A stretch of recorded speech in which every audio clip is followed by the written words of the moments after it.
ఎవడైనా కానీ. కాకపోతే జగన్మోహన్ రెడ్డిని బూతులు తిట్టింది, కానీ ఆడు వీడు అనేది నాకు కామన్. ఆడు లేకుండా నేను ఎవరిని ఏమన్ను. వాడు ఎవడైతే నాకేంటి, అది నాది. ఆడు వీడు అనేది ఎవడైనా సరే నాకు it doesn't matter, even including my parents. That's how I'm raised నేను. సో నేను ఇవన్నీ చేస్తున్నాను. మీరు ఎప్పుడన్నా వీడియో జగన్మోహన్ రెడ్డి గారిని కూడా బూతులు తిట్టారా మీరు? ఆడు వీడు అంట నేను కామన్. అవి బూతులు కాదు కదా.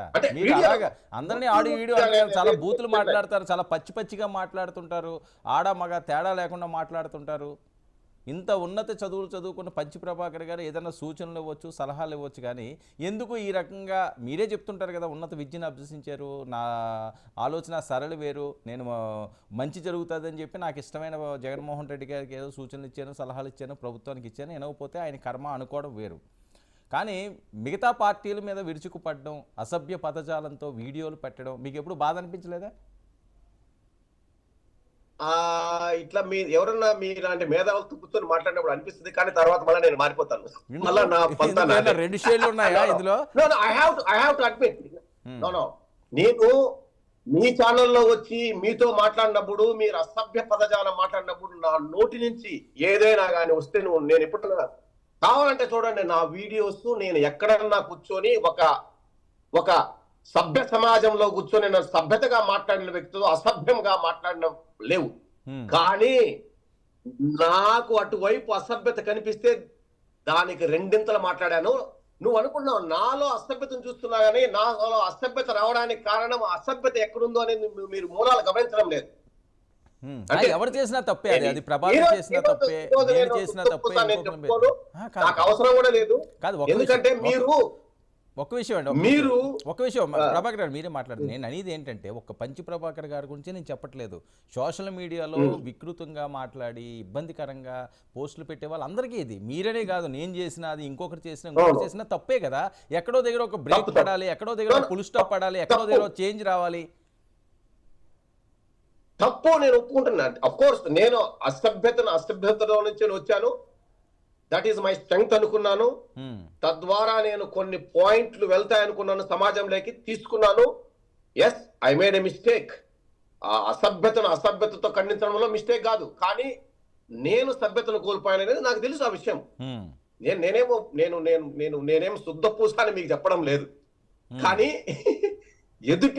ఎక్కడి నుంచి నేను ఈ పద్ధతిని నాకు వచ్చినదే నేను మీకు చెప్తున్నా. Okay, right. మరొక విషయం, జనసేన ఈరోజు ప్రధాన ప్రతిపక్షంగా కూడా హోదా కోల్పోయిన పరిస్థితి వైసీపీది అయితే 21 స్థానాలు 2 ఎంపీలు పోటీ చేసిన జనసేన 100% స్ట్రైక్ రేట్తో విజయం సాధించడం. పవన్ కళ్యాణ్ ఎవరు అదొక ఏదో నేను ఆ మాటలు అనలేను,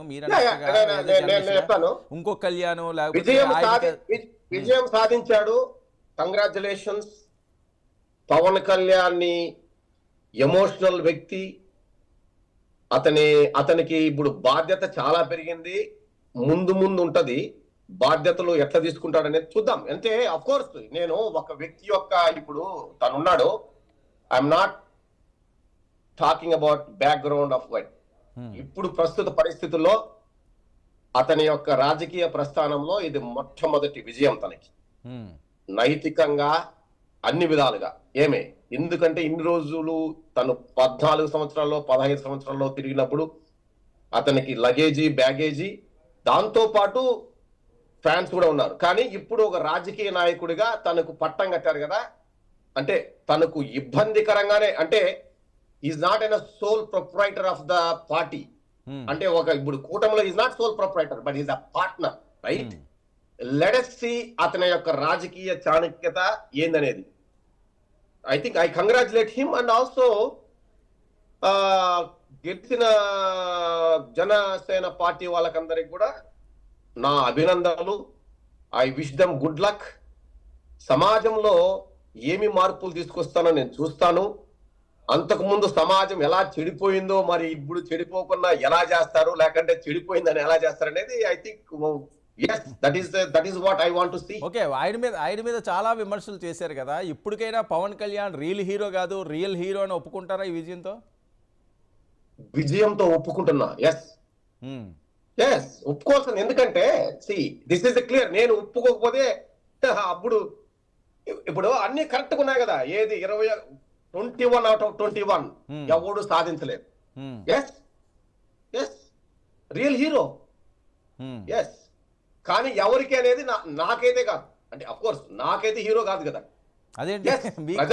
ప్రజల పట్టంగా no for me not, but నాకు ఒక క్యారెక్టర్ ని, నాకు ఒక హీరో అనిపించుకోవాలంటే నాకు నచ్చినట్లు, అంటే నాకు నా భావజాలానికి, నాకు అంటే తను భావజాలం ఓకే, ప్రజల్లో అతను తీసుకున్నాడు, ప్రజలు అతనితో ఉన్నారు. నాకంటే నేను అని కాదు, జగన్మోహన్ రెడ్డి కంటే కూడా ఎక్కువ పాపులారిటీ ఉన్నాడు రైట్ నౌ. ఎందుకంటే జగన్మోహన్ రెడ్డి 9 సీట్లు, నాకు తెలియదు ఎన్ని సీట్లు వచ్చాయి, నేను చూడలేదు అసలు. 11 వచ్చినాయా? సో ఇప్పుడు ఇతనికి 21. అది ఏంది 100% మార్క్స్ కొట్టేశాడు. చంద్రబాబు కూడా 100% రాలే, అవును, పవన్ కళ్యాణ్కి వచ్చాయి. గ్రేటే, ఒక హిస్టరీ, గ్రేట్. నేను ఇంతకంటే ఇంకేం చెప్పదలుచుకోలే. I wish him good luck. Okay Prabhakar garu, మరి ఏంటి మీ పరిస్థితి ఏంటి? ఇండియా వచ్చే పరిస్థితి ఉంటుందా? ఇంకా ఆ గవర్నమెంట్ ఉన్నప్పుడే రాలేని పరిస్థితి, ఇంక మీరు అక్కడే? I don't think so. నేను అఫ్కోర్స్ నేను జగన్మోహన్ రెడ్డి ఉన్న గవర్నమెంట్ ఉన్నప్పుడు కూడా నా పరిస్థితులు బాగాలేదు, అంటే అఫ్కోర్స్ ఇప్పుడు బాగుంటాయని నేను అనుకోను. I have no intention to come to India. నాకేం పెద్ద అక్కడేమి నాకేం కనెక్షన్స్ ఏం లేవు, other than few friends and నా ఫ్యామిలీ, మా నాన్న అమ్మ నాన్నలు ఎప్పుడో చనిపోయారు, నాకేం పెద్ద కనెక్షన్స్ లేవు. Yes, I'm connected with people, నా చేతనంత సాయం చేస్తూనే ఉన్నాను. ఎస్, నేను ప్రజలకి నా చారిటీ విషయాలు చాలా మందికి తెలియదు, అఫ్ కోర్స్ తెలుసుకోవాలని నాకేం పెద్ద అవసరం లేదు. కానీ ఎవరన్నా ఇబ్బందుల్లో ఉన్నారంటే నేను సహాయపడుతూనే ఉంటాను. కానీ నేను ప్రశ్నించడం అనేది నాకు వద్దు. నేను ఎందుకంటే అది వేరే వాళ్ళది, అది పవన్ కళ్యాణ్ గారిది. అది ప్రశ్నిస్తున్నా అనేది మనమంతా మనం ఇదే మన పంతా మంది నడుస్తూ ఉంటది భయ్యా. మరొక విషయం, వైసీపీ పరిస్థితి ఏంటి ఇప్పుడు? మంత్రులు పోయారు, మాజీ మంత్రులు పోయారు, దిగ్గజాలన్న వాళ్ళందరూ కూడా కింద పడ్డారు. అసలు ఈసారి గట్టిగా మాట్లాడడానికి కూడా అర్హత కోల్పోయారా అన్నట్లుగా వచ్చిన రిజల్ట్స్ అని చెప్పి సర్వత్రా మాట్లాడే పరిస్థితి. ఎందుకంటే వేలు లక్షలు మెజారిటీ. జగన్మోహన్ రెడ్డి గారి ఓటమి దారుణమైన ఓటమి, అదే మామూలు ఓటమి కాదు. ఇప్పుడు 2014లోనే 60 పైచిలుక ఆయన విజయాన్ని సాధించిన ఆయన 2019కి వచ్చేసరికల్లా రికార్డు స్థాయిలో 151. అబ్బో అమ్మో, అసలు ఎక్కడైనా ఉందా ఇలాంటి విజయం అని చెప్పి ఎంతో హ్యాపీ ఫీల్ అయ్యారు. కానీ 5 సంవత్సరాలు తిరిగే లోపు 11కు పడిపోయిన దుస్థితి. ఏం చెప్తారు? History and is a mystery. Yes, ఓటమి అనేది కూడా హిస్టరీనే, గెలుపు అనేది హిస్టరీనే. కానీ ఒకటి గుర్తు